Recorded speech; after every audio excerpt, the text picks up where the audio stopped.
Welcome, ladies and gentlemen, to a brand new video. I'm Amaze the Storyteller, and today we have a fantastic video in store for you. That's right, we're talking about Captain John, an infamous pirate known for serving under Rocksteady Zebek himself. Part of an infamous pirate crew made up of possibly the strongest individuals in all of One Piece, one by one. Dude, the Rocks pirates were fucking stacked. It's crazy. But we're not talking about them today. No, we're talking about the drunkard himself, Captain John. I was drinking. Got my drink right here. Anyway, Captain John's an incredible individual, and he's captivating for many reasons, one of which is his design. First of all, in the world of One Piece, sometimes the most simplistic design tends to stand out more than some of the most egregious designs, some of the most handcrafted designs, you know what I mean? For example, Jinbei is really stunning. He's got a lot of intricacies within his design. He's got the bull shark effect, he's got the yellow in his hair, sometimes white, it depends on the version, and Jinbei looks crazy. He's got all this intricacy in his design. However, Captain John just looks like a pirate, and dude, that captivates the shit out of me in a world where everybody's pretty much unique.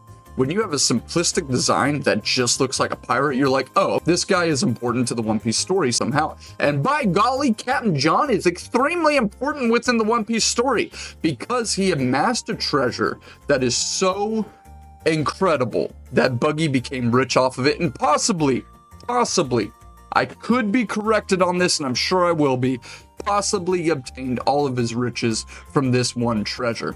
Now, I can't remember if Buggy actually found it, but he did obtain the map from Luffy, who stole this map from Gecko Moria's treasure vault. And within this treasure vault, you had a mass of treasures, because guess what? Moria, spoiler alert, stole bodies for a living. The dude's freak. But within these bodies, it is custom to essentially bury them with their treasure. So it's no surprise that on Captain John's person was the map to Captain John's treasure, and Moria had that. By extension, Luffy got it, and by extension, Buggy got it. That's how that worked. Why this is even relevant to Captain John is because it tells the story that we all need to keep in mind. Captain John was not a good dude. Or maybe he was, but he wasn't a good dude to his crew because they mutilated him. They committed mutiny. They stabbed him to death, 5 swords in the chest, boom, Captain John's dead. Now, somebody as powerful as Captain John, allegedly, because you have to remember, Captain John was part of Rocksteady Zebek's crew, and Rocksteady Zebek valued one thing, seemingly, and that was absolute fucking power. The dude's goal was to take over the world. Fuck being the pirate king, dude. I'm gonna become king of the world. And he almost achieved that through powers such as Kaido, Big Mom, Whitebeard, and the aforementioned Captain John that we're talking about today. So Captain John should not be a pushover, but there's one thing that Captain John noted himself before his downfall. There's one thing that Captain John made so apparent to us that tells us the full story of how he was killed. You see, Captain John has one true love in his world, and that is alcohol. The dude cannot stop drinking, and by extension, his laziness sees no bounds. The dude is lazier than Moria, which is why I think Oda actually introduced Captain John to us in Thriller Bark, because of how lazy he is and the parallels we could draw from Captain John to Moria whenever Oda decides to re-reveal Captain John to us as the former Rocksteady Zebek crew member, because as we know him now, we know him as a General Zombie, which is just like a debuffed version of Captain John. I'm sure Captain John is wildly powerful. I'm sure Wang Zhi was wildly powerful. These characters must have been atrociously powerful to be on Rocksteady Zebek's crew, which is why it is no surprise to me that we have no mention of his abilities whatsoever. I think Captain John is a prolific hockey user. I like to think that a lot of Rocksteady Zebek's crew members didn't rely on Devil Fruit, similar to Shanks' crew. I like to think that these guys just have hockey bombs that they're throwing at each other, right? They just fucking have loose hockey everywhere. And I like to think Captain John's one of them. And Captain John's downfall is only due to his laziness and alcohol. The dude must have been a super powerhouse to be on Rocksteady Zebek's crew. He must have been a Rokushiki master like none I've ever seen. That's just my headcanon though. In terms of weapons and abilities, Captain John has 2 swords that he uses.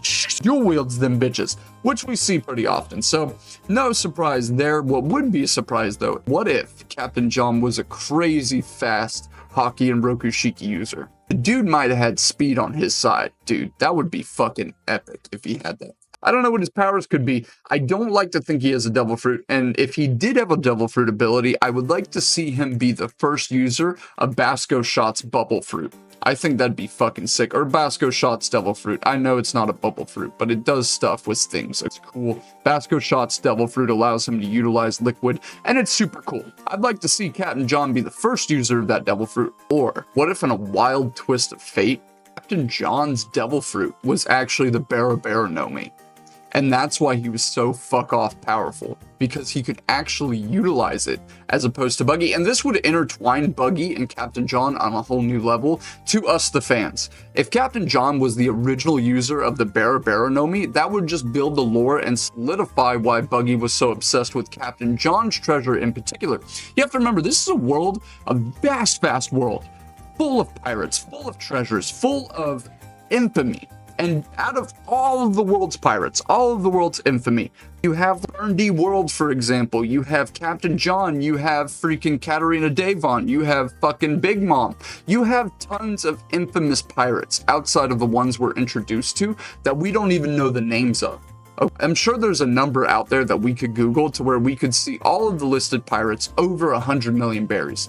All of those pirates that have over 100 million berries, I guarantee you they have fortunes of wealth beyond our comprehension as weekly One Piece viewers.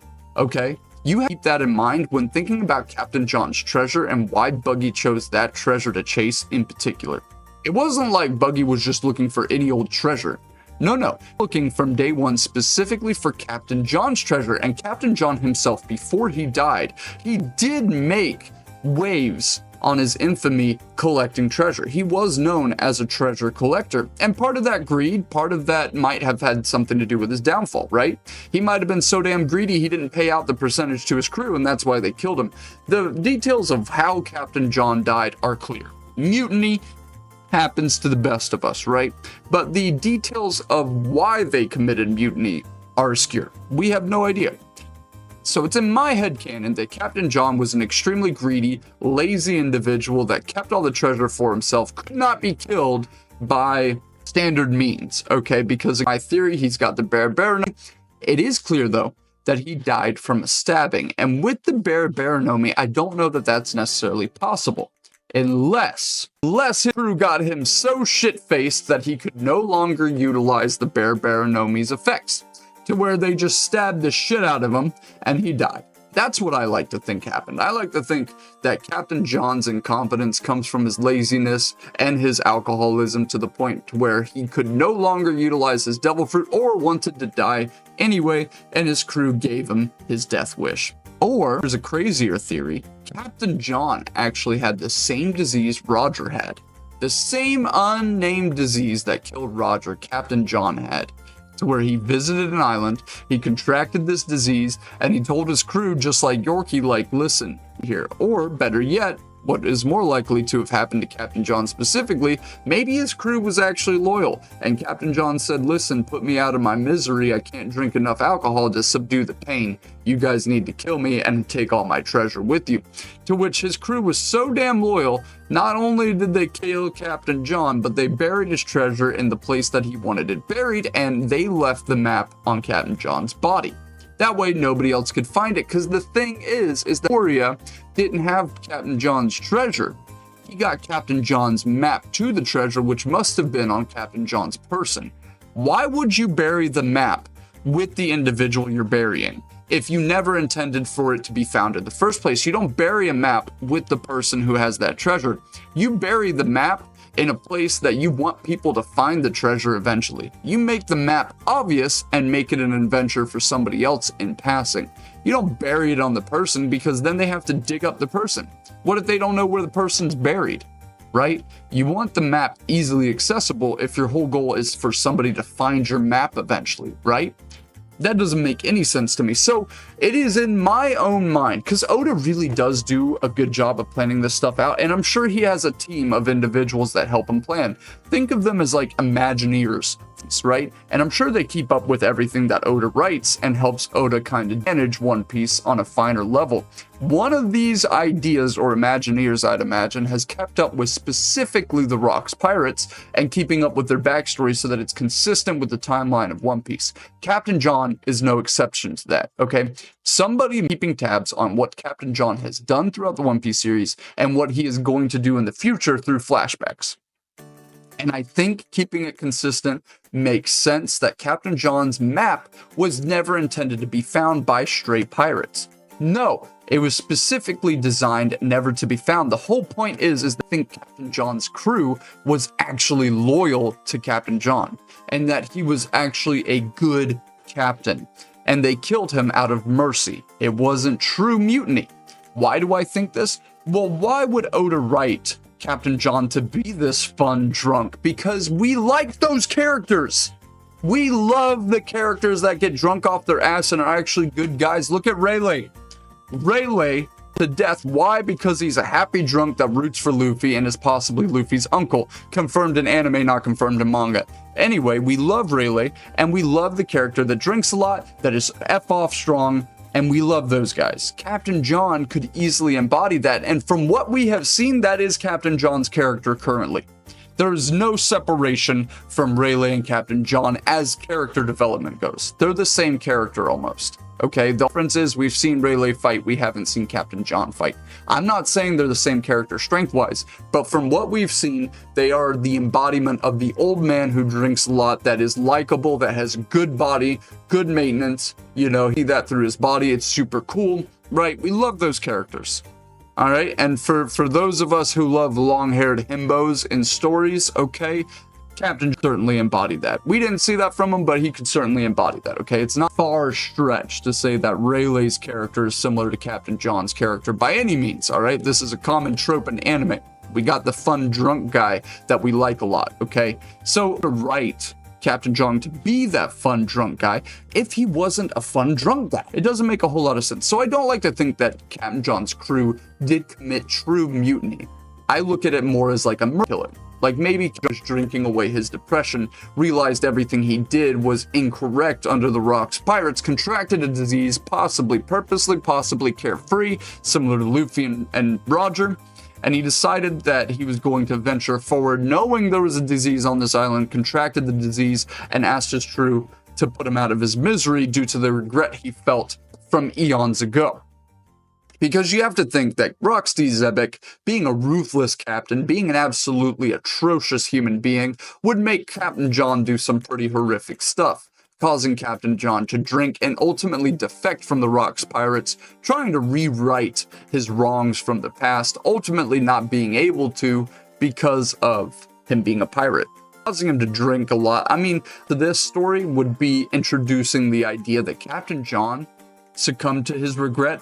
And looking back on pirates who also have almost succumbed to regret, a good example would be Captain Kuro.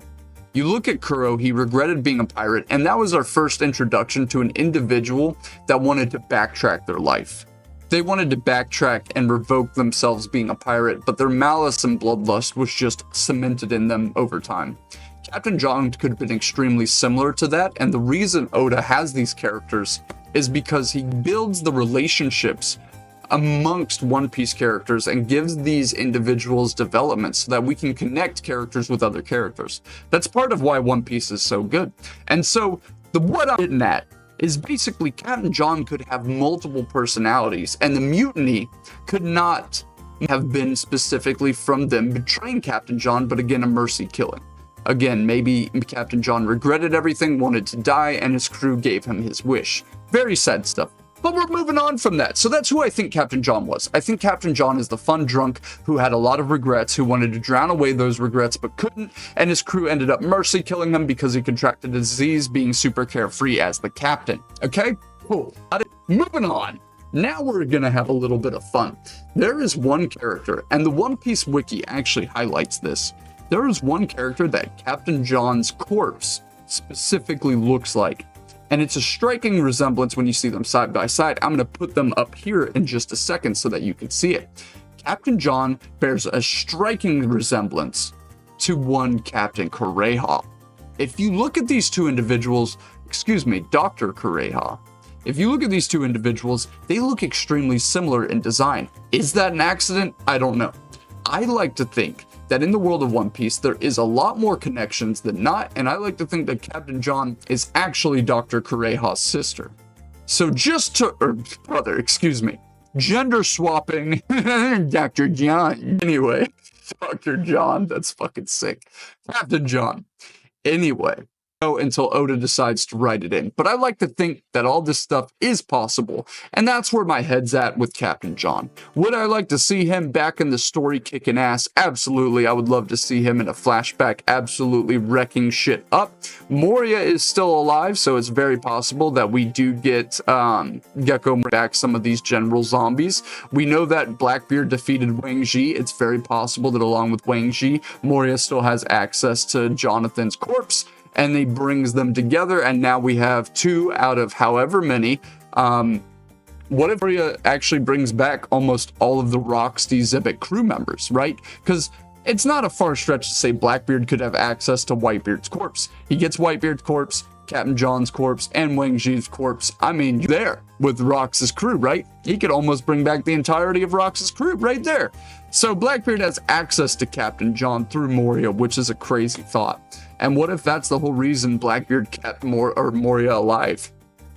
That'd be fucking crazy, right? Moria fucking sends his zombies to do his bidding. Dude, fucking crazy. I don't want to go on a tangent like that. I'm sure there's thousands of One Piece videos that you can indulge that talk about Moria's powers and who he might bring back. But the whole point of this video is to talk about how awesome and simplistic Captain John's design is. He's a pink-haired, jolly fellow that drinks a shit ton, and I would like to see more of him in the One Piece flashbacks. But for now, ladies and gentlemen, I leave you with this. Is Captain John Dr. Kureha's long-lost brother? Is Captain John actually a good dude that asked for a mercy killing from his crew, or was he brutally mutinied by his crew over his greedy and drinking passions? I don't know. We'll find out within the world of One Piece. But for now, ladies and gentlemen, this was Amaze the Storyteller. I hope you enjoyed this story, and I hope you stick around for the next one, because the next one is extremely exciting. We're talking about Scopper Gaban. But until then, guys, please like and subscribe, and make sure you watch all of the playlist above. Love you all. I will see you in the next video. Bye-bye.